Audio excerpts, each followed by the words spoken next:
નવનીતભાઈએ 6 મહિના પહેલા બગદાણા ટ્રસ્ટને પત્ર લખીને બાકાયદા કીધેલું છે કે તમે અમારા જે કોળી સમાજના સ્ટોલ જે છે એને હટાવવાની યોગેશભાઈ જે ચેષ્ટા કરે છે એ સારું નથી, તમે ન્યાય આપો વગેરે વગેરે વગેરે. અત્યારે સરપંચના ભાભી છે આ નવનીતભાઈ, તો એ સરપંચના દેર છે, દિયર.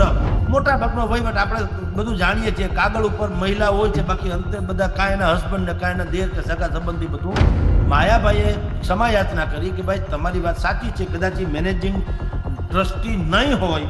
રમેશભાઈ કોઈએ જાણવાની કોશિશ નથી કરી કે મેનેજિંગ શબ્દ સામે નવનીતભાઈને વાંધો હું. મુખ્ય તંત્રીની જગ્યાએ મુખ્યમંત્રી તમારાથી બોલાઈ જાય તો ક્યાં ફરક પડતા હે.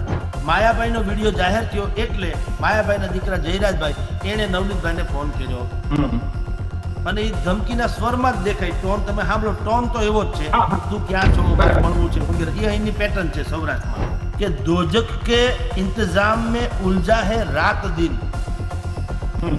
दोजक के इंतजाम में, दोजक એટલે नरक, दोजक के इंतजाम में उलझा है रात दिन. दावा ये कर रहा है कि जन्नत में जाएगा. અને હજી આગળ કહું છું, इंसाफ जालिमों की हिमायत में जाएगा. ये हाल रहा तो कौन अदालत में जाएगा. હવે પોલીસે બાતમીદાર હોય તો એની રક્ષાઈ કરવી જોઈએ અને સામેવાળાની તમે કીધું મરામત કરવી જોઈએ. એને બદલે અત્યારે શું થાય છે, જે આરોપી એટલે જે કહેવાતા બાતમીદાર છે નવનીતભાઈ, પહેલાં તો એની જ ફરિયાદ ન નોંધી.